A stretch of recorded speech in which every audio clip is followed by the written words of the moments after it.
Bonjour, bonsoir, moi c'est Néné et je suis accompagnée de ma très chère Ndaya. Vous écoutez Le Thé Noir.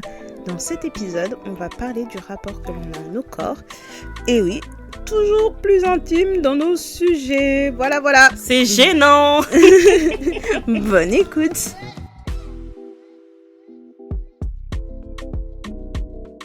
Par où commencer Donc, en fonction de là où on se trouve, la vision que l'on a de notre corps peut changer. Donc, pour être tout de suite dans le sujet et être vraiment dans notre intimité, pour la petite anecdote, moi, j'ai grandi en France. J'ai toujours été plutôt filiforme, on m'appelait même la brindille.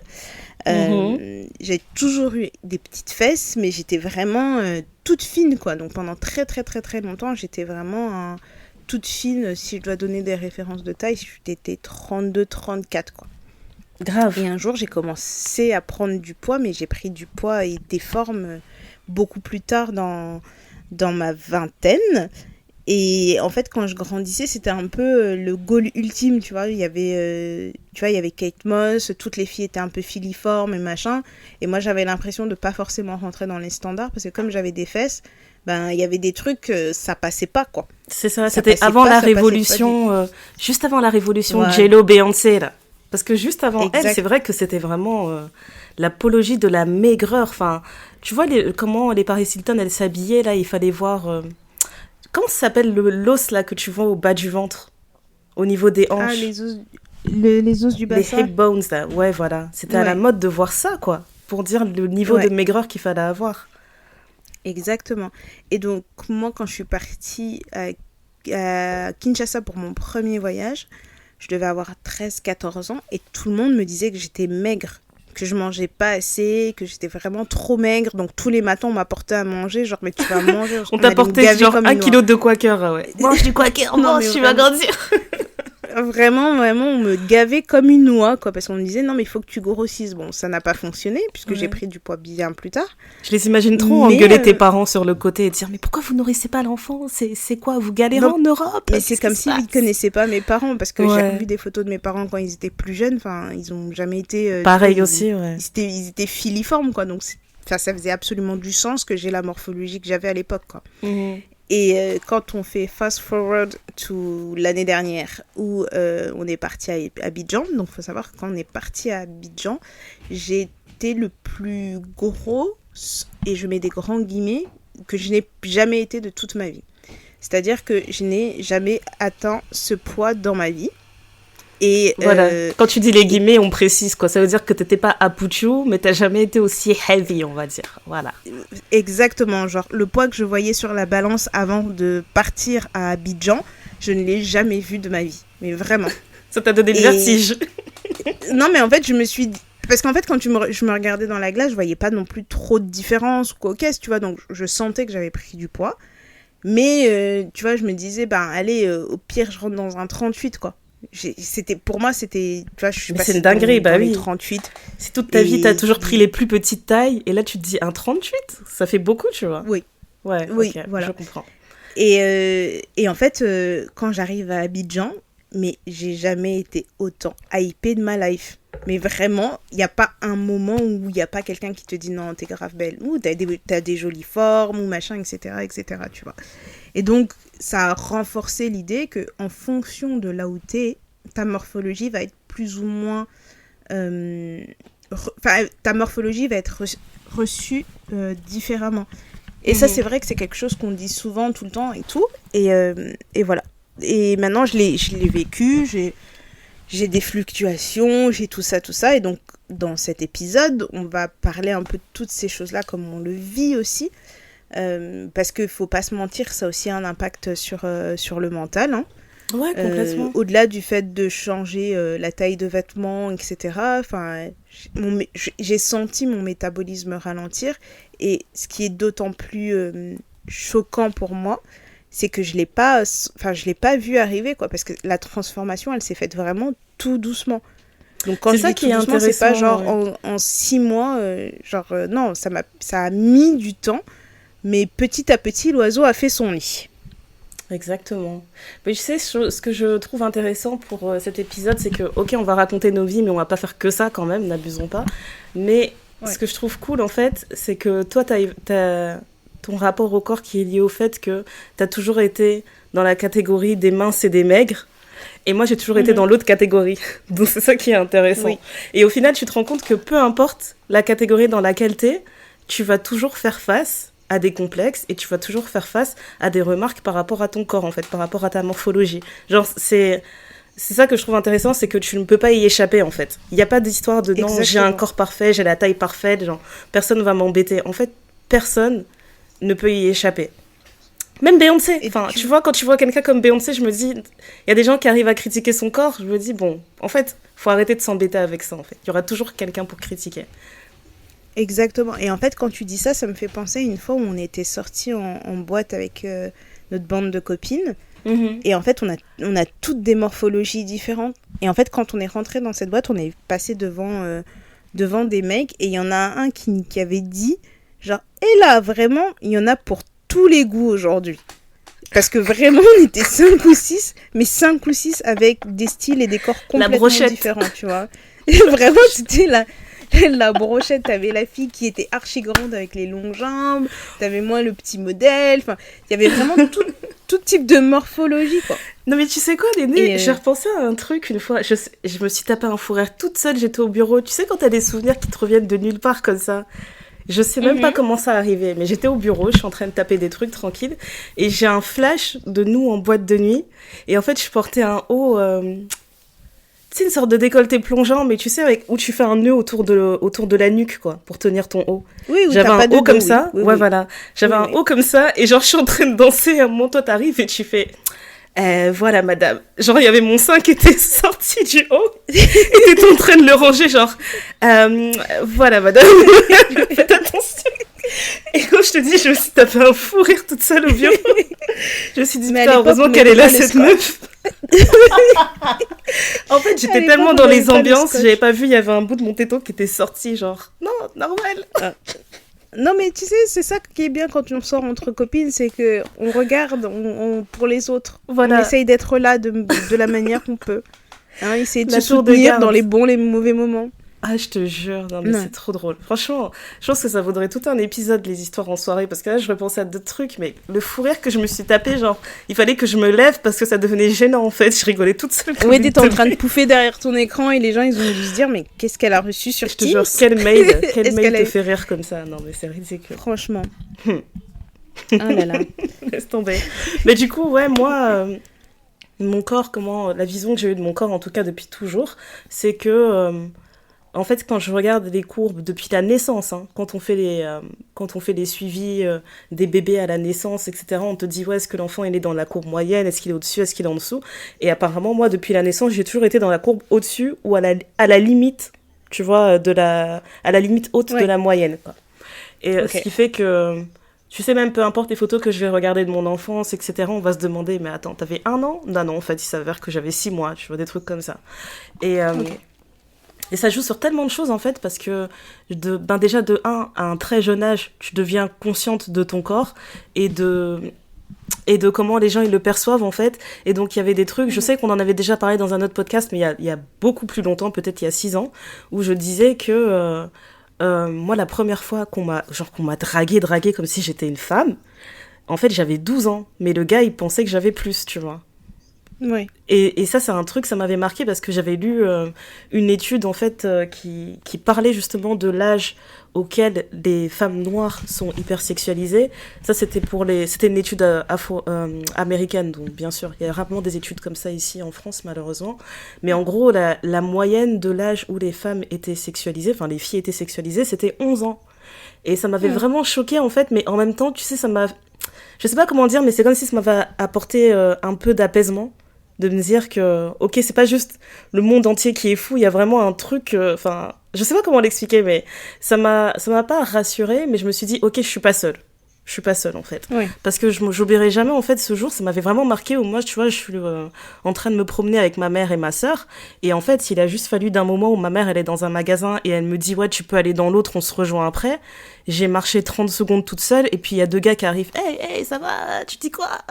C'est comment? Et tout. Et en gros, il y en avait un. C'était trop. Il y en avait un qui disait à son pote, mais en fait, arrête de lui parler, ça se voit, c'est une gamine. Et son pote, il était en mode, laisse-moi tranquille, laisse-moi lui parler. Et il disait, non, mais t'as quel âge? Moi, teubé que je suis, je lui dis, je te dirai pas. Et son pote, il insiste. Quand même. Ah, je te jure, son pote, il insiste, il dit, mais c'est une gamine, laisse-la tranquille. Et le gars qui vient me draguer, entre guillemets, il lâche pas l'affaire, je vois, il continue à me parler, ouais, comment tu t'appelles, t'as quel âge, et son pote, il me dit, ouais, vas-y, t'es dans quel collège? Et moi, comme une teubée, je lui dis, collège Franklin. Il dit, tu vois, je t'avais dit, c'est une gamine, elle est au collège, putain. Et puis il prend son pote et il s'en va. Voilà, mais... Incroyable. Mais tu vois, toi, t'as cet effet-là, mais moi, j'ai l'effet inverse, et même jusque maintenant, j'en parlais justement avec mon petit cousin qui a 20 ans, où en fait j'étais en train de choisir ma coiffure et tout, on était en train de parler et tout. Il me dit, ouais, quand t'avais fait cette coiffure-là, c'était bien, mais il faut plus que tu la refasses. Je lui dis, pourquoi pas si c'était bien. Et puis il me dit, non, mais tu vois, en fait, quand on te voit avec la coiffure, franchement, ça te va super bien, t'es trop belle avec, mais ça veut dire qu'il y a des gars de mon âge qui peuvent te draguer. Je lui dis, mais c'est quoi le problème?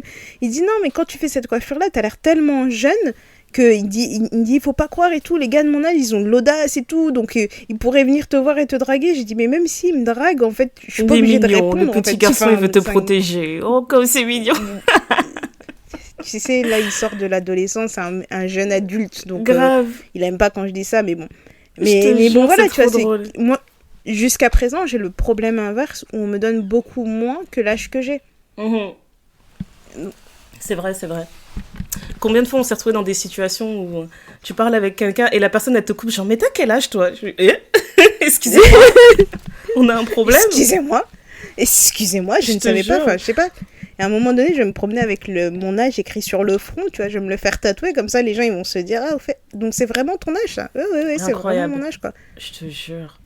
Ah non, c'est grave. Mais bon, moi, je sais que pour revenir à cette histoire de corps, ce qui a beaucoup causé de changement chez moi, c'est la contraception hormonale et la baisse d'activité physique. Parce que j'ai pris la pilule très tôt et je pense que ça m'a pas tant affecté que ça parce que je l'ai pris très longtemps, parce que j'avais des règles beaucoup trop douloureuses pour plein de raisons, et j'ai même pas fait ça dans le dos de mes parents. C'est pas parce que je voulais commencer à faire des pirouettes et machin, c'est vraiment que j'ai toujours eu des règles handicapantes, et depuis que j'ai mes règles, depuis que j'ai 13 ans, donc à un moment donné, on a été voir la gynéco elle dit la seule solution c'est qu'elle prenne la pilule, parce à ce stade, on ne peut rien faire qui va la soulager. Sauf s'il faut me mettre sous des médicaments archi forts, être complètement stone. Donc vous imaginez bien qu'à 15-16 ans, être complètement stone pendant une semaine dans le mois, ça ne me tentait pas trop, quoi. Donc je sais que la contraception hormonale a eu des effets, parce que j'ai pris la pilule, j'ai eu un implant, etc. Et aussi parce que, mine de rien, j'étais active, je faisais beaucoup de sport quand même. Et donc, quand je dis beaucoup, c'est que je faisais au moins 3 ou 4 fois par semaine du sport, que ce soit de la course, la boxe, que j'aille à l'aquabike. Enfin, il y avait toujours un truc. À un moment donné, j'étais montée à un rythme où j'étais à 6 jours sur 7, quoi. Aujourd'hui, comme une professionnelle. Voire rien. Alors imagine la chute, quoi. Laisse tomber. Ouais. Et tu te dis, en fait, je me suis pas rendu compte, tu vois, parce que pendant un temps, j'arrivais à maintenir 1 ou 2 séances dans la semaine, etc. Et en fait, quand je regarde sur les 8 ou 9 derniers mois, si j'arrive à faire 1 séance dans la semaine, je me dis que, waouh, vraiment, cette semaine, elle va être bien, quoi. Et je le sens sur d'autres aspects, tu vois, genre, je sais que je suis plus nerveuse sur certains points, je sais que je suis plus impatiente, je sais que, voilà, je le sens dans mon corps que je suis plus tonique, quoi. Mais je pense que les deux combinés, c'est là où j'ai en fait, quand j'y repense, parce qu'au début, je me dis, non, mais en fait, qu'est-ce qui a changé dans ma vie? Qu'est-ce qui a changé dans ma vie? Et j'ai une de mes potes qui m'a dit, mais attends, tu te rends pas compte, en fait. Quand on était même en confinement ou je sais pas quoi, que tu pouvais pas aller faire ton sport, t'as trouvé je ne sais combien de trucs pour faire ton sport. Et je me souviens même que pendant les confinements, j'avais, le lundi, je faisais mon sport avec tel pote, le mardi, je faisais mon sport avec tel pote, le mercredi, je faisais mon sport avec tel autre pote. Et donc, du coup, en fait, j'avais toujours une ou un partenaire pour faire mon sport à distance pendant le confinement. Donc, elle me dit, tu te rends pas compte, en fait, t'avais un rythme de malade mental. Mhm. Et elle dit, et là, tu fais plus, quoi. Et je me suis dit, ah ouais, c'est vrai. Et à chaque fois, je me dis, ah, je vais reprendre. Et naïvement, au début, tu te dis, oh, je vais reprendre comme ça. Mais tu te dis, mais je peux pas reprendre. J'ai plus la même énergie, j'ai plus le même temps de reprendre à l'intensité que je faisais. Donc, il faut que je reprenne en douceur. Et c'est ce que j'ai fait maintenant, tu vois. Parce que du coup, je veux pas non plus me dégoûter parce que, en fait, avoir le sport dans ma vie, ça me fait beaucoup de bien sur le mental, au-delà du bénéfice physique, c'est vraiment sur le mental et l'alignement, etc. Je trouve que c'est quelque chose qui m'aide beaucoup, en fait. Donc, du coup, tu dis, je vais reprendre petit à petit. Donc, premier trimestre de cette année, je me suis dit, je vais retourner à la piscine une fois par semaine. Et le fait de payer un abonnement et d'avoir un rendez-vous hebdomadaire, je peux te jurer que tu y vas. Tu te dis, punaise, j'ai payé mon truc, je vais y aller. Non, mais laisse tomber. Mais tu sais que même ça, combien de fois je me suis dit ça dans ma tête, ouais, il faut que je paye autant et tout, ça va me faire y aller. Mais franchement, moi, si j'ai pas envie, ça change rien. Ah ouais, mais... Ils vont manger mon argent, tant pis. Hein. Ah, moi, là, j'étais déter et en plus de ça, tu te fais des potes là-bas. Donc, du coup, tu te dis, non, mais attends, je vais voir machin et tout. Tu te dis, bon, allez, on y va et tout. Donc j'ai fait ça. Il y a un truc, je pense que j'en ai déjà parlé dans le podcast et dans la newsletter. Le yoga, je comprends pas la hype. Je comprends pas. Tu vois, je me suis pas une yogi, tu vois. Mais je me force quand même à faire du yoga. Pourquoi ? Parce que en fait, ça m'aide à bien me tenir. Donc j'avais une pote que j'avais revue, elle m'a dit, punaise, t'as l'air grande et tout, alors que je faisais un challenge de yoga depuis 1 mois. J'ai dit, donc en fait, oui, il y a vraiment des bénéfices, tu vois. Et je me dis, avec tout le nombre d'heures qu'on passe derrière les écrans et tout, à taper, écrire, et tout, etc., il faut vraiment que je trouve des sports qui me mettent dans des positions improbables pour continuer, tu vois, de travailler un peu le truc. Et même si c'est pas le truc qui fonctionne pour moi, parce que, en fait, quand je fais du yoga, j'ai toujours mon cerveau qui tourne à 1000, quoi. Purée, même pendant du yoga, néné, wesh. Non, mais tu vas être là, chiant, tête en bas. Tête en bas, lever la jambe droite. Faut pas que j'oublie de lancer la machine de blanc et ensuite d'étaler. Exactement. Non, mais exactement. Je vais penser à ça, je vais penser à me dire, ah ouais, mais il faudrait que j'aille déposer ça à la banque. Après, quand j'aurai fait ça, ah ouais, il faut que j'appelle un tel. Donc, même ça, je n'arrive pas à éteindre mon cerveau.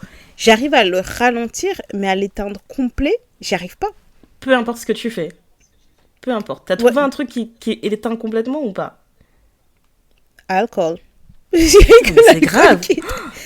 Mais c'est pas normal. Non, mais c'est pas normal. Parce qu'en fait, quand je bois, du moins, je vais être là, ouais, pump it up. J'ai l'alcool joyeux, donc ça, c'est très bien. Et après, je rentre, mais tu vois, je vais rentrer, je vais penser à me démaquiller, je vais penser à boire un verre d'eau, à mettre une bouteille d'eau à côté de mon lit, on sait jamais, etc. Tu vois, enfin, je vais avoir tout le fonctionnement normal. Mais c'est à ce moment-là où je sais que mon cerveau, il ne tourne pas, tu vois. Mais sinon, je pense toujours à qu'est-ce que je dois faire, qu'est-ce qui me reste à faire.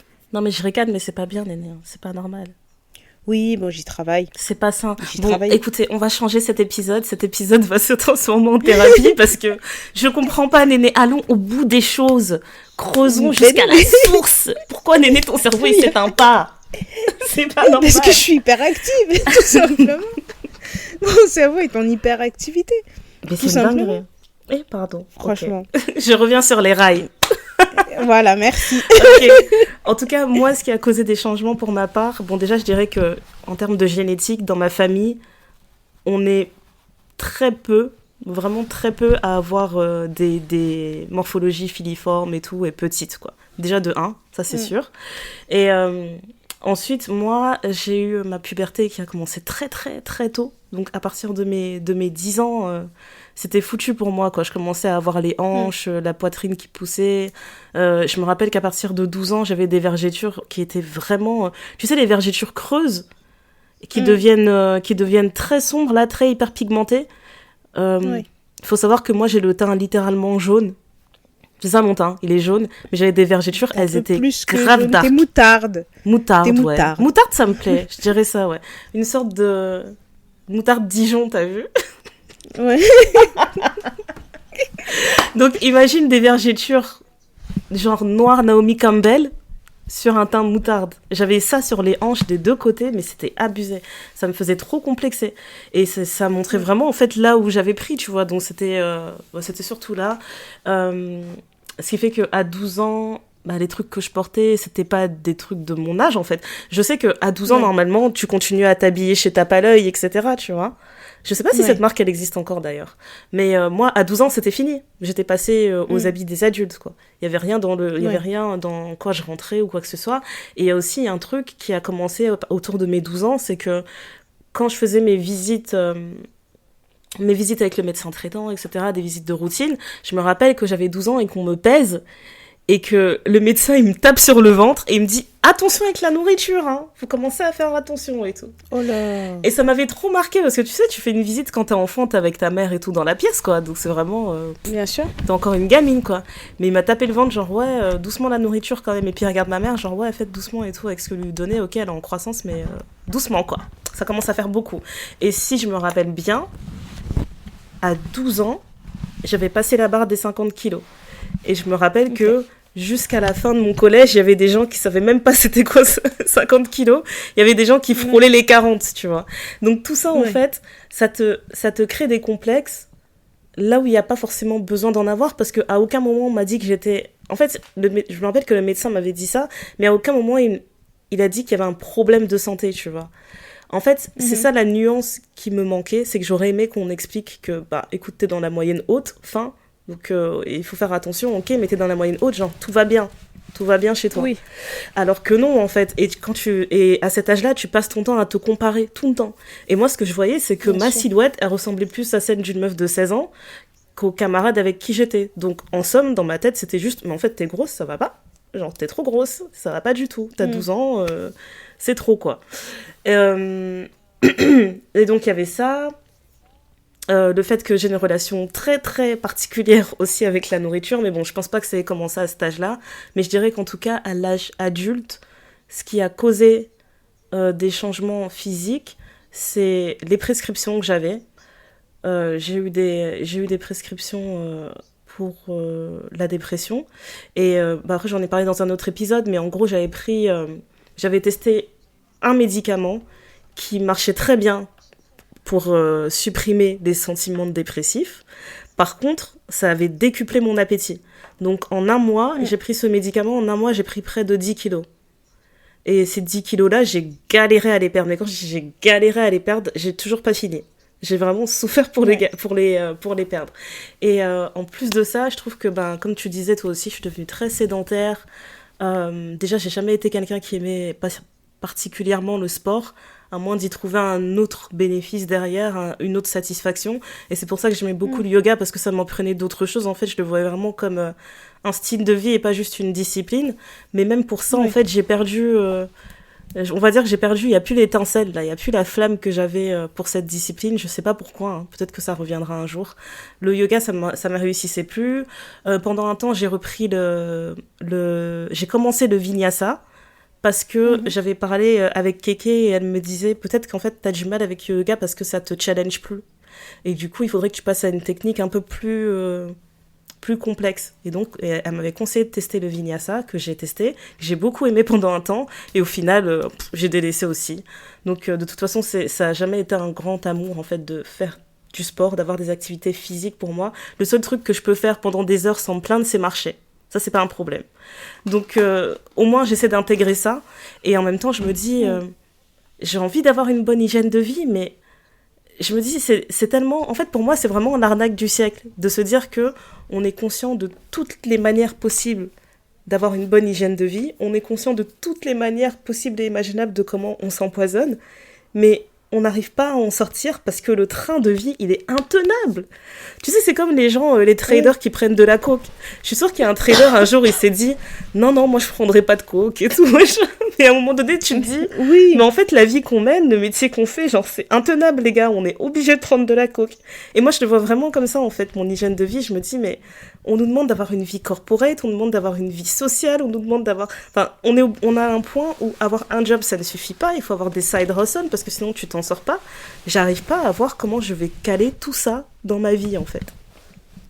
Mais en fait, le truc aussi qu'il y a, c'est quand tu parlais de la nourriture, ça m'a fait penser à un truc que j'ai vu sur les réseaux récemment, où en fait, c'est une influenceuse qui montrait des photos d'elle en début janvier, puis des photos d'elle en avril, où en fait, elle avait perdu, où tu voyais vraiment que sa silhouette, elle s'était affinée. Et elle disait que grosso modo, avant de me dire oui, t'as fait quoi comme sport, c'est quoi ta routine, machin, elle dit, je vous arrête tout de suite, j'ai pas fait de sport. Elle dit, j'ai absolument pas fait de sport. J'ai juste rééquilibré ce que je mettais dans mon assiette. Et j'ai marché. Elle dit, au lieu de faire 5000 pas par jour, j'en ai fait 15 000 par jour. Et tous les jours, je faisais 15 000 pas par jour. Elle dit, j'ai juste marché. Et j'ai changé ce qu'il y avait dans mon assiette. Et les gens, ils disent, non, mais c'est pas assez, c'est pas assez. Et en fait, elle disait, mais en fait, elle dit, mais c'est en fait, vu avec une diététicienne, c'est que naturellement, on mange plus que... Elle dit, la seule façon de perdre du poids, de perdre du ventre et des choses comme ça, elle dit, c'est d'être en déficit calorique. Elle dit, et sauf que quand on mange comme on mange aujourd'hui, on est forcément on mange en excès. Ouais, toujours. On est toujours en excédent. Elle dit, il y a plus ce déficit qu'il pouvait avoir avant. Elle dit, donc la seule façon de vraiment perdre du poids, c'est d'être en déficit calorique. Elle dit, donc oui, effectivement, c'est chiant, je pèse tout ce que je mange, etc. Mais je m'assure d'être en déficit calorique. Et elle dit, là, en plus, ça va être les programmes de l'été. On va vous promettre de perdre 5 kilos en un mois, machin. Comment perdre du ventre, gagner des fesses, se muscler, machin. Elle dit, en fait, il faut surtout pas souscrire à ça parce que malheureusement, quand on perd du poids, on ne décide pas de là où on perd du poids. Donc, on va vous dire que vous allez faire telle chose pour faire perdre du ventre, mais peut-être que ça va vous faire perdre des cuisses et pas du ventre.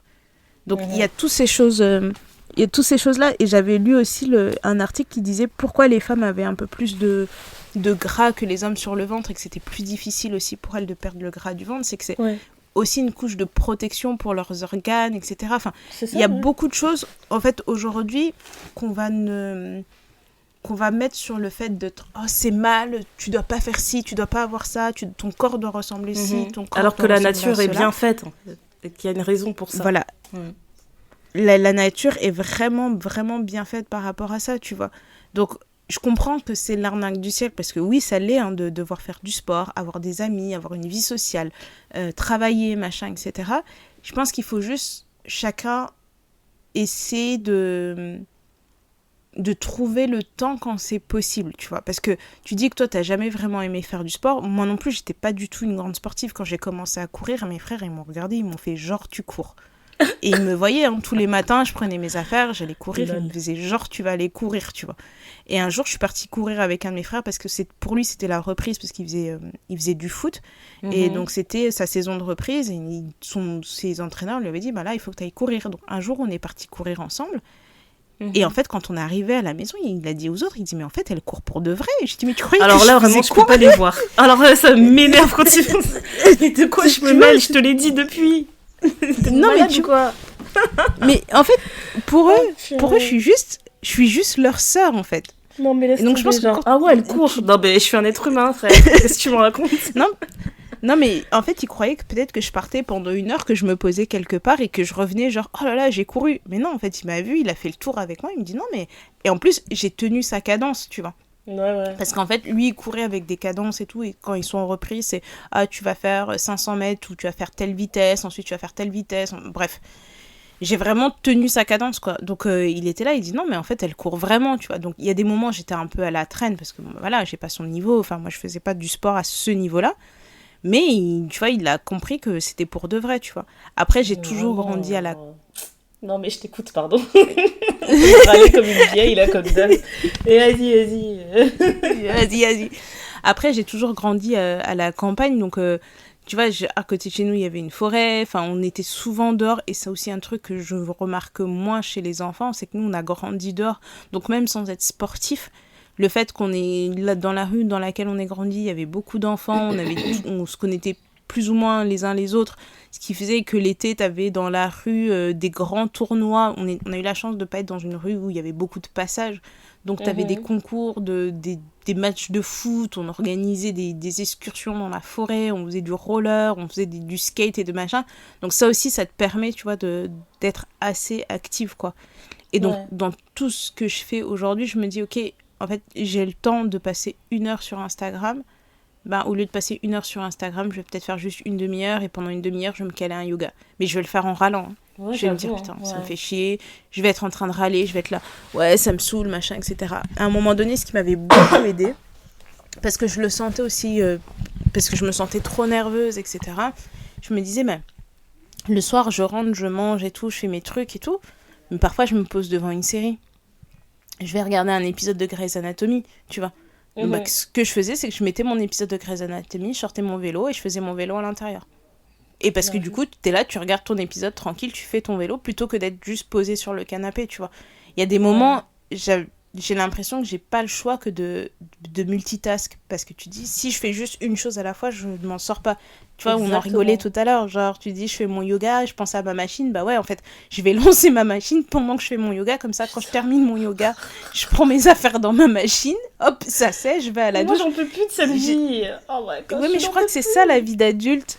Je crois que c'est ça la vie. En fait, quand tu deviens adulte, tu n'as plus le luxe de faire une chose à la fois. C'est ça. Il y a toujours... Tu vois, c'est pas comme quand t'es enfant, tu te dis, tiens, là, je vais jouer aux billes. Après, je vais aller manger des bonbons.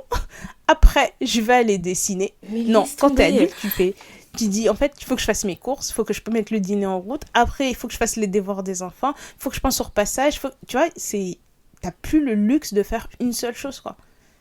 Mais tu sais que des fois, j'engueule les enfants parce qu'ils anticipent des choses. Genre, je refuse que mes enfants ils soient anxieux et qu'ils soient tout le temps en train de penser à qu'est-ce qu'ils vont faire après. Je me dis, mais attends, t'as même pas 10 ans d'existence sur cette terre et t'es en train de me dire, oui, demain il faut que je fasse ça et puis la semaine prochaine il faut que je fasse ça. Je dis, je refuse. Tu penses à aujourd'hui, tu regardes Pilou Pilou à la télé. Je ne veux pas t'entendre stresser sur la vie. C'est quoi ça? C'est pas normal. Elle me manque cette innocence. C'est vraiment le truc, et c'est là où je me rends compte que au-delà du changement physique que ça a impliqué chez moi, c'est l'impact que ça a sur ma vie, en fait. Ouais. Parce qu'au début, c'est pas juste le fait de prendre du poids, parce qu'en soi, prendre du poids, machin, on te hype, tu t'es là, tu te dis, ah ouais, j'ai un peu plus de forme et tout, j'ai toujours une bonne taille, et comme je l'ai dit, tu vois, je suis pas dans un cas où ça devient maladif, tu vois, c'est juste que j'ai pris du poids et je le sens, et je me dis, bah, il y a tout ça, mais l'impact que ça a sur ma vie, c'est que, en fait, ça m'a aidé à réaliser ces derniers mois que je ne fais plus de sport et que je suis tendue, tu vois, je vais être nerveuse, et je le sens, tu vois, l'impact, c'est pas le fait que j'ai pris du poids, parce que ça, non, on s'en fout, mais quand j'y réfléchis, je me dis, en fait, je fais moins de sport. Et si tu vois les situations que j'ai vécues sur les quelques derniers mois, tu te dis, bah, il y a des moments où je me suis énervée pour rien. En fait, c'est parce que je me dis, mon énergie, j'arrive pas à la dépenser. Je dors moins bien aussi, tu vois. Mm-hmm. Donc, pour moi, c'est plus un... C'est pas un choix de... La reprise du sport, pour moi, c'est pas parce que j'ai envie d'avoir une silhouette comme ça. C'est parce que ça m'aide à dormir et ça m'aide à être moins nerveuse, à moins m'énerver, à moins me tendre sur des sujets, etc. Je le sens dans mon corps, tu vois, je vais avoir des nœuds à des endroits, je me dis, en fait, je préfère avoir des courbatures. Et la sensation que j'ai, en fait, quand j'ai fait mon sport et que j'ai des courbatures dans des endroits chelous, je me dis, voilà, là, ça fait du bien, en fait. Là, ça me fait du bien parce que du coup, ça te permet d'être... Tu vois, tu te retrouves face à des situations, moi, je vais laisser couler, en fait. Et c'est ça, l'impact que ça a sur ma vie, en fait. Ouais, je comprends. Ben, un impact, je sais pas. Je sais pas si je peux parler d'impact, mais en tout cas de l'impact que j'ai envie que ça ait dans ma vie. C'est que j'ai vraiment envie de me concentrer sur comment moi je perçois mon corps, tu vois, parce que Si je peux pas me concentrer en fait sur ce qui m'est dit. Par exemple, là, tu vois, aujourd'hui, j'étais avec ma mère au téléphone, elle m'a demandé comme ça, t'as perdu du poids en fait? Je lui dis bah non. Elle me dit mais la dernière fois que je t'ai vu, je t'ai dit de perdre du poids en fait. Depuis la dernière fois que je t'ai vu, t'avais pris trop de poids, donc il faut que t'en perdes en fait. Et je lui dis ok, ben écoute maman, c'était cool de te parler. Oui, c'est ça aussi, parce on se rappelle, quoi. Des autres, quoi. Voilà, c'est ça. Tu vois, c'est comme si toi, t'avais pas de miroir chez toi et les commentaires que les autres peuvent faire, est-ce que ça nous affecte ou pas? Surtout quand ça vient de... Tu vois, là, c'est pas quelqu'un dehors dans la rue que tu verras jamais, c'est ta mère. C'est ça. Parce qu'en fait, à chaque fois, j'essaie de... je le prends pas mal, genre j'engueule ma mère, genre pourquoi tu me dis ça et tout. Parce que je comprends ce qu'elle veut dire, elle me dit c'est pour ton bien, oui je le comprends, mais c'est vrai que c'est toujours t'en reviens toujours à cette question du style, mais elle pense que j'ai pas remarqué. En fait c'est vraiment ce côté-là en fait qui me dépasse à chaque fois. Je me dis mais je me vois... J'ai mes habits qui sont d'une certaine taille, il y a des trucs dans lesquels je rentre plus. Enfin, je suis pas complètement delusional, j'en ai bien conscience. Ouais. Donc voilà, quand elle me dit ça, ben j'écoute, je lui dis ok, ben c'était cool de t'avoir parlé, à très bientôt. Mais en fait, j'ai vraiment envie. Je sais qu'il y a beaucoup de choses qui peuvent m'atteindre, mais ça, en fait, quand il s'agit du corps, j'ai vraiment envie d'être complètement au-dessus de ça. Et après, ça, je l'ai déjà dit plein de fois, hein, je trouve que je suis quand même assez narcissique comme personne. Donc, ouais. Je me dis que c'est bien, ça me protège un peu aussi, tu vois. Il y a des moments aussi où je vais pas être en confiance, où je vais me dire, ouais, mon corps, en fait, là, ça va pas. C'est-à-dire, ça arrive à tout le monde. Il y a des moments où je vais m'habiller, je vais me dire, mais en fait, non, là, Néné, ça va pas, j'aime pas comment je suis, ou ma coiffure ou quoi. Je vais te dire, non, en fait, je suis grave moche aujourd'hui, j'aime pas. Ok, ça peut m'arriver. Mais être dans un truc où chaque jour, je vais me convaincre chaque jour que je suis pas assez, que je suis pas assez ceci, je suis trop cela, ça je refuse. En fait, c'est vraiment en termes de mentalité, je suis en train de me dire que là, ok, j'ai pris du poids.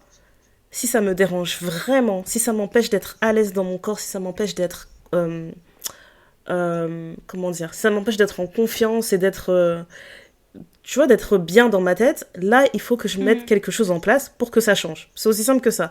Alors, je me dis, dans ma tête, mon standard, en fait, c'est comment je me sens dans ma tête. Si je me sens pas bien dans ma tête, je sais qu'il est temps d'agir. Et je sais qu'il y a déjà d'autres fois où je t'ai déjà dit, genre, je vais envoyer des messages, tu t'envoies un message à 3h du match, je dis, Néné, c'est terminé. Là, c'est la guerre, c'est fini. Ça va plus du tout, c'est la guerre, je vais commencer à faire ça. Genre, à partir du moment où j'ai cette révélation-là, tu peux rien me dire en fait, ça va plus me toucher parce que moi je sais comment j'y travaille. Maintenant, moi j'aime bien la démarche de la fille là dont tu as parlé qui a changé son alimentation et qui marche parce qu'au final par rapport à où est-ce que j'habite, j'ai le choix entre prendre un bus pour prendre un train ou alors marcher 20 minutes et prendre un train. Et ben là il fait super beau, je me suis dit meuf, tu vas arrêter de payer le bus. Tu vas marcher tes 25 minutes le matin, tes 25 minutes le soir, c'est très bien. Et au moins j'aurais fait ça parce que comme j'ai du mal justement à faire ce truc où je me dis que je bloque du temps pour faire que du sport, et il faut que j'aille au travail dans tous les cas, donc allons au travail en faisant un exercice, quoi. Et sur la route, je peux faire d'autres choses, etc. C'est pas un problème. En fait, c'est vraiment... moi, je dirais que mon problème, c'est même pas forcément mon corps. Mon problème, c'est le temps. J'ai l'impression que le temps, il y a toujours un truc qui fait TikTok dans ma tête et qui est en train de me dire tu perds du temps. Et je déteste perdre du temps. C'est vraiment le truc, je ne peux pas. Donc, comme tu as dit, multitâche. Faut que je fasse du multitâche. Je vais tester ta technique. Pas le vélo d'intérieur parce que j'en ai pas. J'ai pas intention d'en mettre un. Mais ouais, il faut que je teste un truc où je me dis voilà, là, je suis en train de regarder une série. Viens, je fais une série, je fais du gainage en même temps. On va voir ce que ça donne.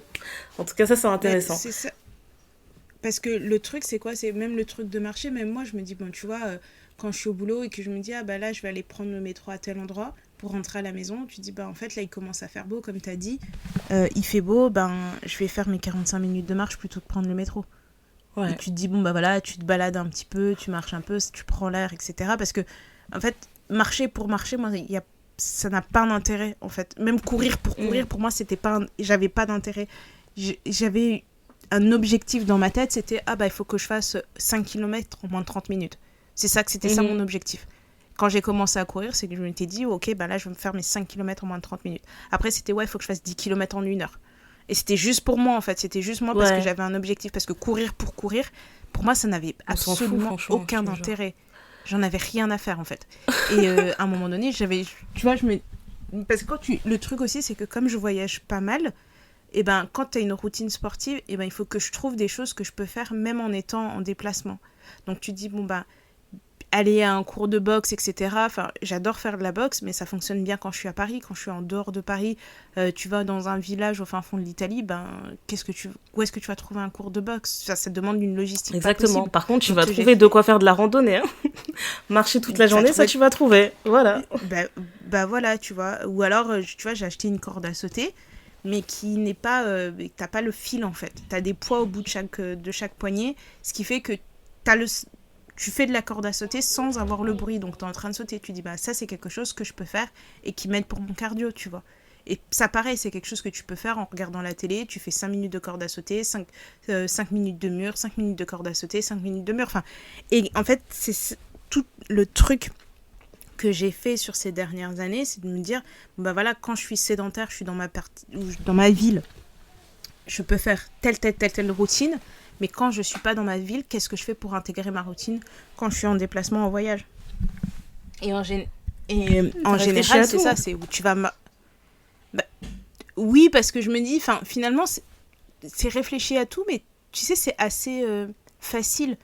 Parce que, par exemple, dans ma manière de voyager, oui, j'aime bien lézarder, etc., mais j'aime bien découvrir des lieux. Donc forcément, quand tu vas aller découvrir des lieux, bah, tu vas marcher, tu vas faire du sport, etc. Et à la fin de la journée, tu vas te rendre compte que tu as fait 30 000 pas. Mais tu te dis, en fait, à quel moment je les ai fait, les 30 000 pas, et bah, tu vas être là, tu te dis, bah ouais, mais en fait, on est parti se balader là-bas, après on a fait ci, on a fait ça, etc. Donc mine de rien, ça te fait quand même, ça te fait pas mal bouger, tu vois, parce que, comme tu disais tout à l'heure, toi, tu as assez confiance en toi pour que le regard des autres ne t'affecte pas et ne te force pas à changer, et que si tu décides de changer, c'est pour toi. Je me souviens que moi, quand j'ai commencé à courir, j'allais courir toute seule. Et puis un jour, tu m'as dit, mais un jour, je vais venir courir avec toi. Et finalement, on a couru ensemble pendant 3-4 mois. Donc, en fait, c'est... Parce qu'en plus, moi, j'aime courir que quand il fait beau, quand il fait froid. Ça m'insupporte d'aller courir. C'est déprimant, je te jure. J'arrive pas à courir dans le froid, tu vois. Je préfère courir le matin au lever du soleil où il fait encore frais. Et après, dans la journée, je trouve que ça me donne une autre énergie. T'es là, tu te dis, t'as envie de tout défoncer. Je suis beaucoup plus... concentré dans la journée, etc. Mais comme tu as dit, c'est quelque chose qui doit venir de toi. Moi, toute mon enfance, mes frères, ils me disaient, mais viens, on va faire ça, viens, on va faire ci. Moi, j'étais là, vous me saoulez avec vos trucs. Mais le jour où moi, j'ai décidé de faire mon sport, eux-mêmes, ils étaient surpris. Ils se sont dit, ah ouais, donc vraiment, c'est... Parce qu'en fait, faut pas que le faire pour les autres, il faut le faire vraiment pour soi, pour l'intégrer dans... Et pour pas que ce soit un... surtout pour que ça devienne, pour que ce soit récurrent et régulier. Moi, je pense qu'il faut que ça vienne de toi. Tu peux pas le faire pour autre chose. Et en gros, j'en discutais avec une amie en fait parce que elle fait énormément de sport et elle me disait en gros, elle me dit ouais, tu me dis que là t'arrives pas à courir, etc. Mais elle me dit mais demain, si quelqu'un, je sais pas moi, il enlève ton gosse et il dit ouais, il faut que tu cours 10 km en moins d'une heure pour que je te le récupère, tu vas le faire ou pas ?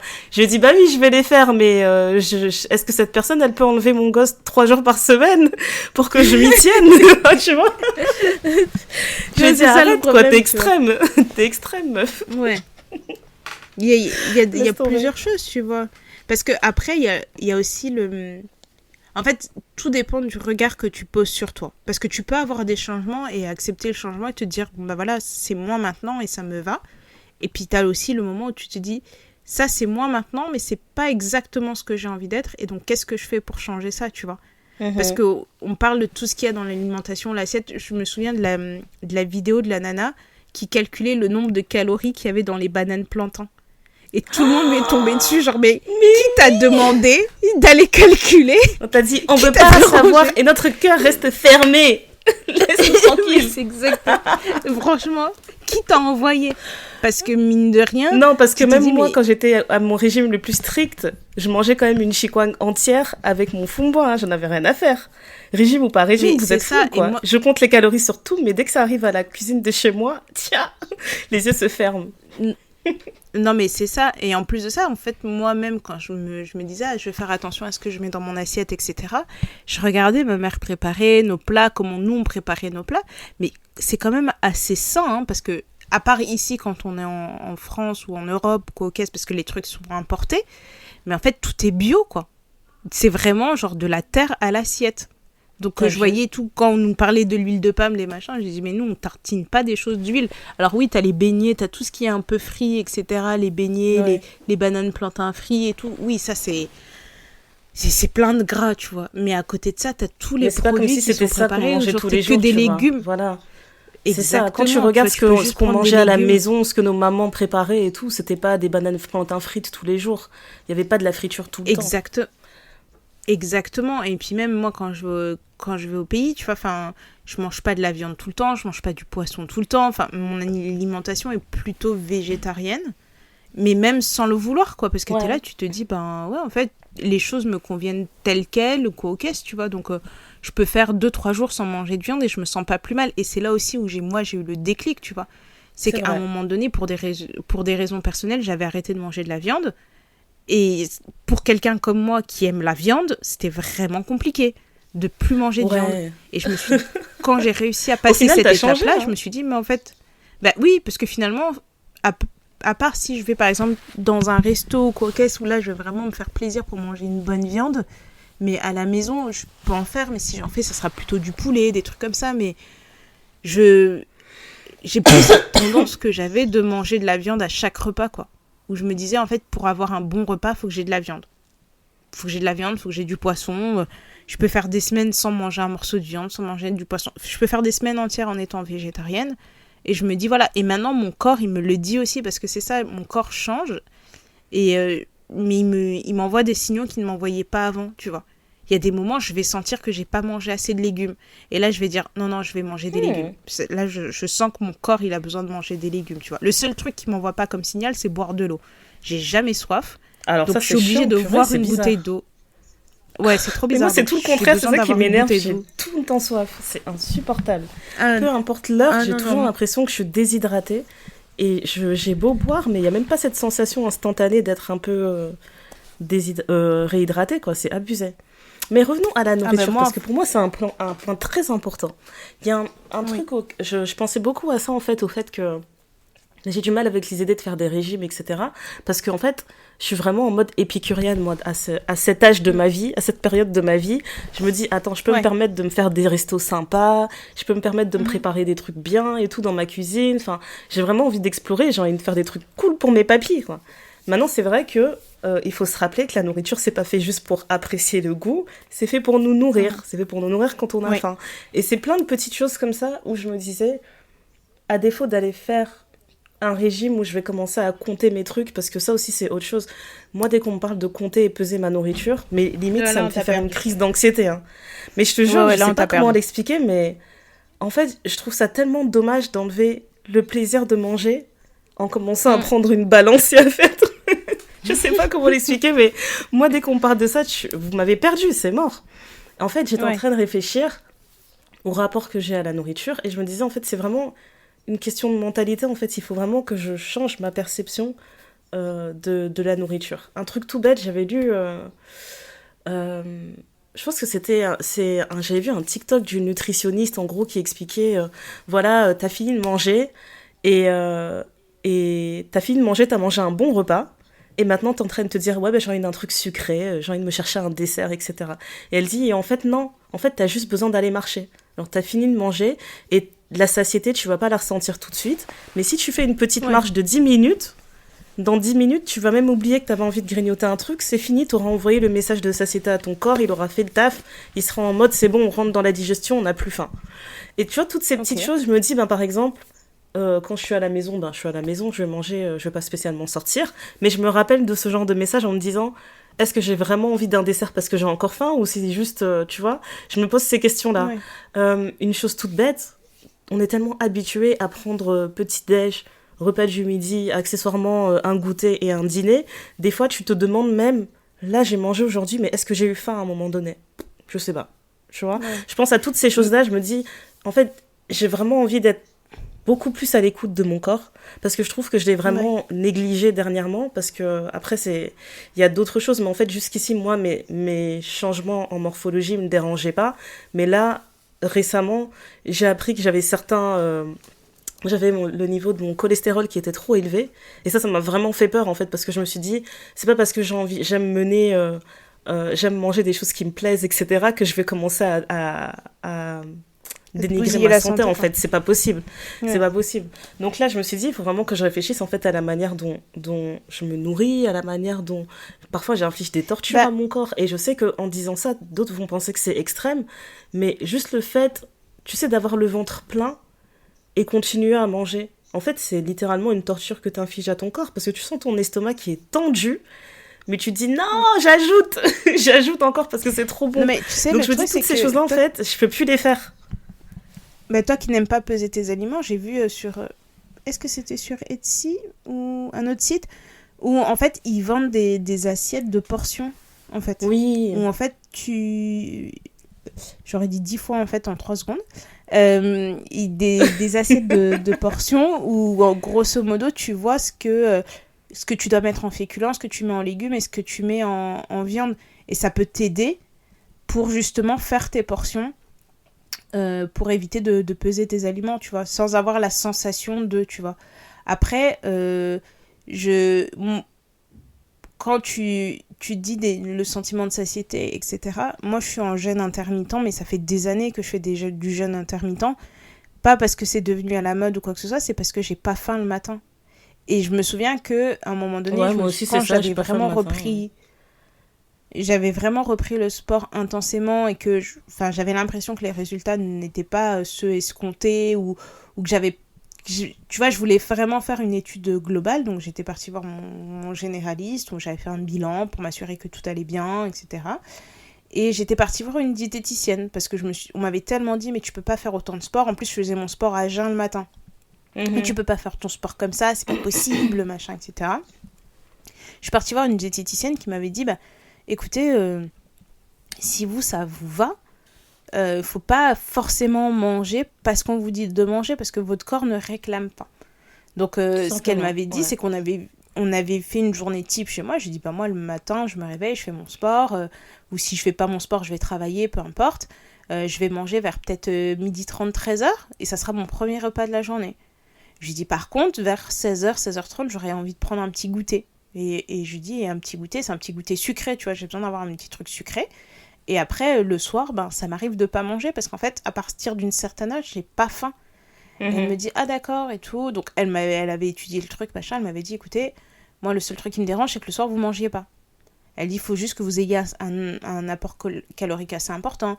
Et elle m'avait posé des questions. Elle m'a dit, oui, mais quand vous prenez votre goûter, etc., si vous mangez pas le soir, peut-être que vous pouvez prendre des fruits secs avec ci, avec ça. Enfin, elle m'avait donné plein de petites astuces, tout en prenant en compte le fait que moi, j'ai besoin de finir mon repas par une petite touche sucrée. Sinon, j'ai pas l'impression d'avoir fini de manger, tu vois.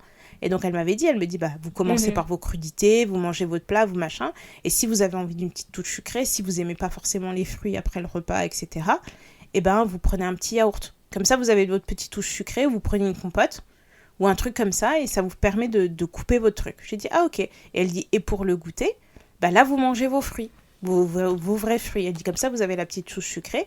Et au lieu de manger, par exemple, 4 gâteaux, 4 petits sablés, vous en prenez un et vous mangez un fruit. Comme ça, ça vous fait votre truc, tu vois. Et en fait, ce que j'avais apprécié avec elle, c'est que elle avait pris en considération mes habitudes alimentaires.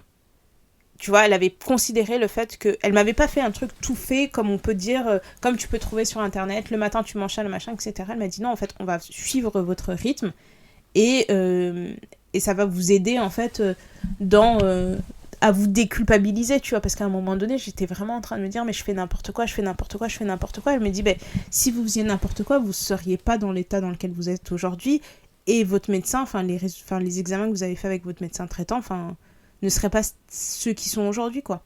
Et donc, du coup, ça m'a complètement déculpabilisée, et je sais que, si j'ai pas envie de manger le matin, je vais pas me forcer, en fait. Et parce que j'ai dit, moi, j'ai pas forcément ce sentiment de j'ai faim. Ça m'arrive d'avoir faim, mais quand j'ai faim, c'est vraiment que j'ai une journée de malade, quoi. C'est vraiment, j'ai fait 1001 trucs et après, je me rends compte que, ah punaise, il est 18h, j'ai rien mangé aujourd'hui, quoi. Ouais, franchement, c'est abusé, parce que ça, j'ai jamais vécu. Franchement, on est vraiment les deux opposés. On est opposés, je te jure. Mais le truc, c'est que quand je suis vraiment mon rythme, tu vois, je vais commencer à avoir faim vers 12h30, 13h. J'avoue que moi aussi, c'est pareil. C'est vrai que le matin, je vais prendre... En fait, c'est vraiment ma boisson du matin. Je vais prendre une boisson chaude du matin et je la considère comme mon petit-déj. Si sur mon chemin, je vois des fruits, je vais peut-être manger un fruit genre à 10h. Parce qu'il y a ce truc qui fait que genre la caféine, ça te réveille, mais il y a toujours un moment où ça te donne une sorte de vertige tournis bizarre, là. Et il faut que tu manges quelque chose pour calmer ça. Donc c'est à cause de la caféine que je me dis, allez, je vais manger une banane, ça va me calmer. Alors que j'aime pas du tout les bananes, non. Mais je sais que ça allait. Tu sais, ça a le bon effet. Ça te calme, mais c'est un fruit. Ouais, c'est ça. Allez, hop. Juste pour ça, moi et la banane, on s'entend bien. Mais ça, je pourrais pas. Ça, vraiment, je n'y arriverais jamais. Mais genre, je la mange et je lui dis, non, mais soyons bien clairs, je ne t'aime pas. Et elle me dit, oui, je sais que tu m'aimes pas. Bon. Et puis je la mange. On n'est pas des potes. Je crois pas que ça va être le début des quelque chose, quoi. On est bien d'accord qu'on n'est pas des potes, d'accord? J'ai juste besoin de toi là tout de suite. Toxique. C'est un gars toxique. Genre, j'ai besoin de toi maintenant, mais après, tu m'oublies, en fait. Je te jure. Juste fais ton taf et oublie-moi, quoi. Non, laisse tomber. Mais après, il y a vraiment un autre aspect, en fait, sur le corps. Et là, je parle pas juste du fait d'être grosse ou maigre ou mince ou whatever. Mais, en fait, plus je regarde mon corps et comment les autres personnes aussi se montrent dans la réalité, sur les réseaux, etc. Tu sais, même si tu observes des personnes que tu connais, hein, la manière dont elles se montrent sur les réseaux et la manière dont tu vas les voir en personne, tu te rends compte que il y a des personnes, par exemple, elles sont incapables de se publier sans mettre un filtre qui va qui va masquer les pores du visage. Elles vont se tenir dans certaines postures qui vont mettre en avant plus certaines choses que d'autres. Enfin, tu te rends compte qu'on est tous avec des complexes qui sont encore décuplés à cause de tout ce que tu vois sur Internet. Et en fait, je me dis, c'est incroyable qu'on soit arrivé à un stade où les standards que certaines femmes ont sont basés sur des filtres, quoi. Genre, c'est même pas... c'est digital, non, c'est des standards du digital, c'est incroyable. Oui, mais tu vois, le truc, c'est comme quand, par exemple, quand nous on grandissait, la mode, c'était les Kate Moss, les Nicole Richie, les Paris Hilton, etc. etc. Après, il y a eu toute la période de Kim Kardashian, J.Lo, toutes les nanas qui étaient plus en forme, là, t'avais les Megan Thee Stallion, etc. Donc, tout le monde était là, tout le monde allait faire les BBL. Mais là, ça redevient la mode des nanas filiformes, quoi. Et donc, tu les vois toutes enlever, toutes les fausses fesses, toutes les machins, etc. Tout le monde redevient archi fine. Donc, tu peux pas suivre et imposer à ton corps tous ces changements sans penser que ça va avoir un impact derrière, quoi. C'est ça. Et même sur les réseaux, moi, je regardais... sur Twitter, je suis tombée sur une interview de deux mecs... Enfin, un mec et une nana des Marseillais. La nana, elle s'appelle Jessica. Ouais, elle s'appelle Jessica et en fait, elle a refait tout son visage, tout son corps, son machin, etc. Et grosso modo, son mec lui disait ouais, mais là, elle est trop belle en fait. Avant, c'était pas trop mon style de meuf, mais l'intérieur, ça me plaisait. Mais depuis qu'elle s'est faite retaper, bah là, c'est tout bon quoi. Et t'es là, tu te dis mais sérieusement. Et merci. T'as aussi beaucoup franchement, qu'est-ce que tu réponds? Merci. Non mais et t'as beaucoup de filles aussi qui vont faire subir à leur corps des régimes drastiques pour plaire à un gars quoi. Ou qui vont le nombre de nanas qui allaient se faire je sais pas si tu te souviens de cette mode là d'il y a 1 ou 2 ans, les personnes qui allaient en Turquie ou en Tunisie se retaper le nez, les fesses, les seins, qui faisaient 8 opérations dans la même journée. Ouais. Et puis tu sors, t'es une nouvelle personne, laisse tomber. En fait, je trouve qu'on est vraiment arrivé à une période où on n'a jamais eu autant accès à autant de possibilités de changer son corps, en fait. Parce que tu réfléchis, quand tu réfléchis, tu te rends compte de toutes les tendances. Il y a des tendances, ok, mais il y a aussi certaines choses qu'on découvre petit à petit. Par exemple, le fait de se faire des injections éclaircissantes. Franchement, ça, c'est un truc... Ouais. En fait, c'est vraiment l'idée de se faire des choses qui peuvent vraiment mettre en danger ta santé. T'en as conscience, bien sûr. Mais tu es tellement endoctriné par ces standards que tu es prête à prendre le risque. Donc, le fait de se faire injecter des produits pour avoir le teint qui éclaircisse, ça me fait tellement peur. On a vu des femmes récemment qui ont fini hospitalisées parce qu'elles se faisaient faire des injections dans les fesses dans l'appartement d'une meuf en France. Enfin, tu vois la folie, quoi. Elle se faisait faire des injections chez une meuf qui est pas docteur, qui est rien du tout, mais qui disait qu'elle avait son mélange spécial dans des seringues et elle faisait ça dans l'appartement de quelqu'un, quoi. Un espace qui est pas du tout stérilisé et tout, mais on se disait oui, parce que j'ai envie d'avoir ces fesses-là, parce que c'est le standard à avoir et que tu as envie de payer moins cher, tu es prête à prendre ce risque. Ça me fait tellement peur. Tu sais, on va pas se mentir, je pense que naturellement, on a toujours eu, à un moment donné, envie de changer quelque chose. Bien sûr. Tu te dis, j'aimerais bien et tout. Moi, je me souviens que plus jeune, je comprenais pas pourquoi j'avais pas de seins et je me disais, moi, si je dois refaire quelque chose, je me referais les seins. Mais vraiment, j'étais partie avec préparé une présentation à ma mère. Et à je me ferai un double D, à quoi? Et je lui dis, je vais avoir des seins. Tu vois, j'ai décidé, aujourd'hui, je vais aller me faire poser des seins, tu vois. Et j'avais pris des contacts dans une clinique, etc. Mais vraiment, aujourd'hui, je suis hyper contente de ne pas l'avoir fait parce que je me dis, mais quel bonheur de ne pas porter de soutien-gorge. Et de ne pas avoir mal au dos quand on porte pas. De pas avoir mal au... Oui, de ne pas avoir mal au dos. Tu vois. Cette vie de je peux me balader sans problème, sans soutien-gorge, elle est trop bien. T'as vu ? Elle est trop bien parce que toutes mes potes qui ont des gros seins, elles m'ont dit mais c'est l'horreur en fait parce que si t'as pas de soutien-gorge, t'as mal au dos, ça pèse, machin, etc. Et c'est des choses auxquelles on ne pense pas. Et en fait, si j'avais commencé à changer ça, j'allais vouloir changer autre chose, après changer autre chose, après changer autre chose. En fait, je pense qu'une fois que t'as passé 1 ou 2, 3 opérations, c'est bon en fait, tu vas en faire tout le temps. Tu vas jamais t'arrêter. Parce que tu vas courir après une image que tu n'auras pas. Tu vois, moi j'ai une copine. Et puis c'est une image qui va changer par tendance en fait. C'est ça aussi le problème. Tu vas courir après un truc qui t'affecte maintenant, mais dans 5 ans, tu sais pas si ça va t'affecter autant. Enfin, tu penses que c'est un gros problème, mais ça va changer, ça va faire que changer. Donc t'as raison, c'est ça qui fait que ça devient addictif. Parce que tu vas tout le temps vouloir améliorer certaines choses. Exactement, j'ai une copine qui a fait une liposuction. Elle a payé une fortune pour faire une liposuction. Et elle me dit, oui, mais là, on voit pas vraiment les résultats, on va les revoir dans 2-3 mois. Je lui ai dit, ok. Comme un régime, 2-3 mois après, je l'ai vue. Et je lui ai dit, oui. Elle me dit, ouais, mais si, ça m'a fait du bien, machin, etc. Et tout. J'ai dit, mais est-ce que tu le referais ? Elle me dit, non. J'ai dit, mais en plus, c'est pour quelque chose qui n'a pas d'effet à vie, quoi. Non, mais c'est pas un truc à effet à vie. Et oui, les résultats étaient là, c'était bien, etc. Mais demain, elle est enceinte, enfin... Et les gens ne connaissent pas les effets secondaires. Moi, c'est ça aussi que je trouve dingue. Parce que je me dis, toi, à un moment donné, tu te disais, ouais, je vais peut-être refaire ma poitrine. Et tu t'es renseigné, etc. Tu as trouvé toutes les informations qu'il faut. Mais j'ai l'impression qu'il y a des personnes qui font même pas cet effort-là. Pour moi, il y a 2 choses à faire avant de mettre en place une intervention comme ça. Déjà, de 1, tu regardes tous les effets secondaires. Et les effets secondaires, et surtout... Ouais, et surtout par rapport à toi en tant que femme noire. Parce qu'il y a tellement de trucs, c'est un truc tout bête. Les femmes blanches, elles peuvent aller faire des épilations laser comme elles veulent. Nous, on peut pas les faire n'importe où, tu vois. Donc, déjà, juste ça, en tant que femme noire, je me dis, il faut faire très attention aux effets secondaires. Et deuxièmement, pourquoi tu veux le faire ? En fait, je trouve que quand je dis que j'ai envie d'être...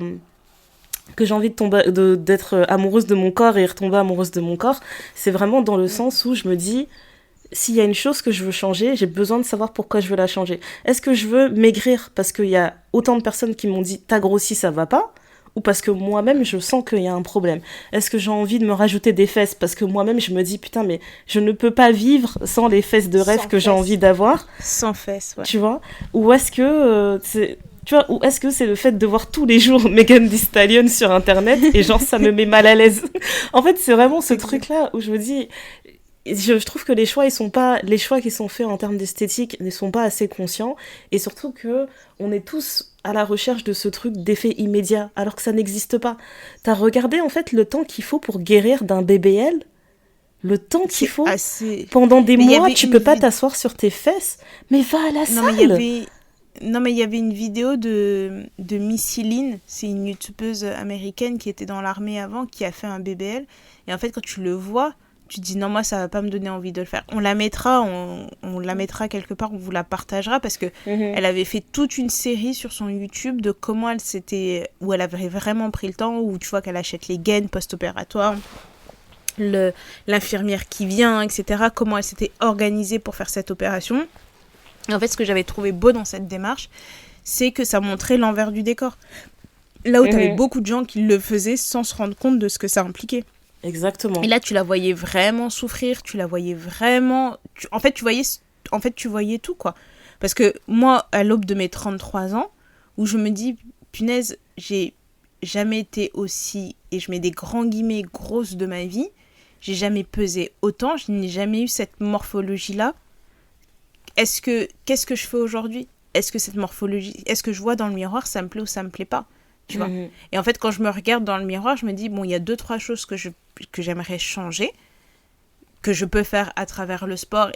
Et bien sûr, il y a toujours la possibilité d'aller se faire une opération comme ça, emballer, c'est peser. Mais non, je me dis, bah écoute, je vais faire un peu de sport parce que j'aime bien la sensation d'avoir un corps tonique. J'aime avoir la sensation... Ouais, j'aime juste la sensation d'avoir un corps tonique. Et en plus de ça, je vais avoir du cardio parce que je me dis, j'ai une petite fille qui a 3 ans, quoi. Une pile. Qui a 3 ans, une pile électrique. Mais quand je te dis une pile électrique, c'est que le matin, la dame, elle se réveille, elle te regarde, elle te dit, bon, on fait quoi aujourd'hui ? C'est quoi le programme ?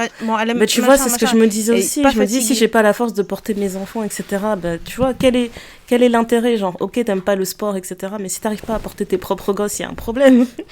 J'ai pas envie d'en arriver là, quoi. C'est vraiment ça, ouais. Tu vois, je veux pas l'utiliser comme une excuse ou quoi au caisse, mais je me dis, en fait, si on doit aller se balader, je veux pas être essoufflée à côté, tu vois. Ouais, je veux pouvoir tenir une balade, machin. Je veux pouvoir, comme elle a dit ta pote, lui courir après si jamais elle va sur la route et qu'elle risque de se faire écraser. Je veux pouvoir taper une plante sans avoir l'impression que ma vie, enfin, que je vais clamser, tu vois. Laisse tomber. Je veux... et puis même, pour moi, en fait, c'est pas tant une morphologie qui me plaît. J'aime la sensation d'avoir un corps tonique, quoi. Parce que je sais que mon corps, il va changer, que mon corps, il va évoluer, etc. Tu vois, le corps que j'ai aujourd'hui, comme on est opposés là-dessus. Ah ouais, on avait déjà eu cette conversation, je te disais, mais t'aimes pas être une brioche, tu sais ? C'est doux, c'est moelleux. Non, elle était là genre, non, on veut ferme, des corps fermes, tendus, tonus. J'aime bien tonique, mais tu vois, par contre, j'aime pas les abdos sur une fille. Tu vois, les abdos trop dessinés sur une femme, je trouve pas ça joli. Les six-pack et tout, là, ouais. Non, j'aime pas, je trouve. Moi, je suis d'accord avec toi, moi, je suis pas fan. De toute façon, moi, j'aime quand c'est moelleux, donc je suis bien entendu, je suis pas fan. Voilà, donc tu vois, c'est plus dans ce... Tu vois, le truc, c'est que juste au début, ça a été un peu choquant. Tu te dis, mais en fait, la personne que je vois dans le miroir, c'est pas la personne que j'ai vue jusqu'à maintenant, tu vois. Et après, tu commences à mettre tes vêtements, et bah forcément, quand tu prends du poids, tu t'enfiles des vêtements, ça te serre, c'est machin, t'es pas à l'aise, etc. T'es là, y a rien qui va, t'as envie de tout envoyer valser. Puis après, quand tu vas dans la bonne taille des vêtements, t'es à nouvelle taille et que t'essayes les vêtements et que tu vois le rendu, il faut assumer la nouvelle taille, je te jure. Il faut assumer la nouvelle taille, mais une fois que t'as assumé la nouvelle taille, tu te dis, bon bah voilà, moi je l'ai fait pendant longtemps, tu vois, je me suis dit, je vais pas acheter des habits dans cette nouvelle taille parce que je sais que je vais maigrir et que de toute façon, je vais pas aller dépenser tout l'argent dans une nouvelle garde-robe alors que je vais maigrir et qu'en fait... ça servira à rien. Bah non, au bout d'un moment, tu dis 1 mois, 2 mois, 3 mois, tu dis, bah en fait, je veux pas continuer de forcer sur mon jean, ou quand tu commences à t'asseoir, tu ouvres ton bouton discrètement, parce que sinon, t'as mal au ventre. Enfin, c'est un truc, il y a la phase où t'es un peu dans le déni en te disant, ouais, non, c'est juste une phase, et t'as le moment où tu te dis, ok, c'est une phase qui dure, mais pour que je puisse bien vivre cette phase, laisse-moi avoir 2-3 tenues qui me permettent de vivre dans cette phase, sans me sentir... En fait, mine de rien, quand tu rentres dans un vêtement que t'aimes beaucoup et que tu ne rentres pas dedans comme tu rentres dedans d'habitude, dans le mental, c'est chaud, quoi. T'es là, tu te dis, non, mais en fait, ça, c'est mon t-shirt préféré. Tu sais, on a toutes nos tenues de genre, tu sais pas comment tu vas t'habiller. Tu mets cette tenue-là, tu mets juste 2-3 trucs, pan, ça marche toujours. Ouais. Et là, cette tenue-là, elle fonctionne plus parce que ton corps, il a changé. Et là, ça m'énerve. Moi, c'est ça qui m'énerve. Franchement. Parce que tu vois, je me suis dit, je vais même pas parler de comment la grossesse ça m'a changé, etc. Parce que c'est bon, j'ai envie de passer à autre chose. Mais ça là, quand ta morphologie elle change, tu te dis mais c'est qui cette meuf ? Genre il y a des moments où je regardais les miroirs, je disais vraiment, c'est pas que je l'aime pas ou quoi, mais moi je suis où ? C'est qui cette meuf ? Mais dites-moi en fait, c'est insupportable. Mais oui, une fois que tu trouves certaines choses, oui, que tu trouves tes petites astuces, que tu retrouves la tenue qui marche à tous les coups, ta petite robe noire, tout ça, c'est top. C'est top. Ouais, c'est ça, on se rend pas compte que tout ce que ça implique, le changement corporel, tu vois. Et les gens qui te disent juste, ouais, t'as grossi, t'as maigri, mais machin, etc. Arrêtez, en fait. Vraiment, arrêtez, parce que on a tous des miroirs chez nous, et puis vous savez pas ce qui se passe dans notre vie. Tu vois, parfois, c'est des problèmes hormonaux, parfois, c'est juste parce que t'as un peu plus mangé et que ton corps, il a réagi tout de suite. Parfois, c'est un problème mental aussi. Tu sais, en fait, il y a tellement de choses qui peuvent impacter l'état de notre corps. La seule chose, c'est de savoir comment nous, on se sent dedans. Et si on se sent pas bien dedans, eh ben, qu'est-ce qu'on peut faire pour se sentir bien dedans ? Parce que tout le monde n'a pas forcément envie d'être fine. tout le monde n'a pas forcément envie d'avoir des rondeurs. Enfin, chacun sait ce dont il a envie, tu vois. Parce que moi, je vais dire, ouais, mon body goal, c'est ça. Mais il y a d'autres personnes qui vont te dire, mais non, mais moi, c'est ça. Moi, je vais avoir tous les muscles archi dessinés, machin. Non, moi, je sais ce que c'est mon body goal. Je sais ce à quoi ça va ressembler, tu vois. Après, là, j'ai une obsession pour les jolis dos. Parce que Pinterest, ces derniers temps, me propose des robes, des tenues avec des dos, vraiment, tu te dis, vraiment, si je peux avoir un dos comme ça. Mais oui, je me rappelle de cette photo-là qui a fait tout le tour du net. Sur toutes les applis, je voyais la même femme, elle avait mis une robe noire de dos nu. Et tout le monde disait, mais girl, c'est quoi ta routine de sport ? C'est quoi ta routine ? Elle avait un dos tellement joli, je te jure. Mais après, moi, il y a aussi un truc que je trouve très important. Si ça peut être un conseil, en tout cas, c'est bien d'avoir un objectif à atteindre. Je trouve que c'est sain d'avoir un objectif à atteindre physiquement, etc. Mais il faut pas obliger que cet objectif, il doit être réaliste. Parce que pour moi, si t'es une personne qui a toujours eu une silhouette en H et tu commences à sortir des body goals avec des hanches super rondes, etc. Non, en fait, il y a aucune routine naturelle qui te permettra d'atteindre ce truc-là. Donc, ça aussi, pour moi, c'est très important. Je me dis, il faut regarder comment ton corps est fait. Et c'est pour ça que je dis que c'est important d'apprendre à l'aimer, parce que là, en fait, quand tu vas l'aimer, tu vas apprendre à trouver, je sais pas moi, un moyen peut-être de le pimper un peu, de le booster, de le rendre un peu plus intéressant, mais sans complètement être déconnecté, en fait, et dissocié de la personne que tu es, et commencer à te dire, ouais, mais moi, j'aurais aimé être comme elle. Enfin, tu vois, je me dis non, quoi. Non. Ça, c'est vraiment un truc que je peux pas. Quand je cherche de l'inspiration, etc., avoir mon objectif de corps, tu vois, je vais me dire, je vais pas chercher des inspirations sur des meufs qui ont des gros seins. Parce que oui, forcément, quand t'as des gros seins et que t'as des grosses fesses, ta taille, elle paraît tout de suite plus fine, parce que forcément, enfin, il y a quelque chose qui se fait naturellement, mais en même temps, moi, j'aurais jamais des gros seins. Donc, à quoi je vais chercher quelqu'un... Enfin, à quoi ça sert d'aller chercher quelqu'un qui a des gros seins sur un body goal ? Parce que ça sera jamais mon corps, tu vois. Moi, je sais que mon corps, c'est toujours plus... J'ai petit sein, petite taille, et j'ai plutôt des fesses, tu vois. Donc forcément, je vais plutôt chercher ce genre de morphologie. De la même façon, quand je vais chercher à m'habiller, il y a des choses qui vont très bien aller à Ndaya, et moi, je vais essayer exactement la même chose, et je vais être là, oh, waouh, ça fait pas du tout le même effet. Et c'est parce qu'on n'a pas le même corps, en fait. Donc, dans toutes ces choses qu'on fait, il faut être assez égocentrique pour se dire, en fait, moi, mon corps, il est comme ça, donc je vais chercher des personnes qui sont comme moi. Et ça peut être un objectif à atteindre pour moi. Si on veut avoir un résultat naturel, parce que... Et même quand tu passes dans la chirurgie, enfin... Qui va se casser des os pour avoir une taille toute fine, quoi ? Exactement. Qui va enlever des côtes, qui va faire tout ça, enfin... Et le risque que ça a derrière, enfin... Personnellement, franchement, voilà, on ne dira jamais assez, en fait. Il faut vraiment que ce soit un acte qui est très réfléchi. Et c'est pas une chose qui peut être faite comme ça en te disant, voilà, j'ai mis de l'argent de côté en 2-3 mois et je pars le faire. Pour moi, c'est une décision, genre, il te faut au moins 1 an pour te décider à le faire. Je me rappelle qu'il y avait une femme qui avait raconté qu'elle était partie faire une liposuction, mais qu'avant ça faisait 2 ans qu'elle faisait des régimes et des entraînements. Et elle disait, avec tout le sport que j'ai fait, l'endroit là où je voulais perdre au niveau du ventre, ça part pas. Ma seule solution, c'est la liposuction maintenant. Et ça, je trouve ça sain, tu vois, de te dire que on a assez avancé avec la science, avec la physique, avec tout ça, pour avoir un coach personnel, une nutritionniste qui va t'aider à atteindre le meilleur objectif possible. Et si tout ça, ça marche pas, tu te dis, ok, je peux passer sous le bistouri, parce qu'aujourd'hui, on peut faire tout ça, c'est magnifique. Quand c'est bien encadré, quand c'est bien réfléchi comme ça, moi, je trouve ça excellent.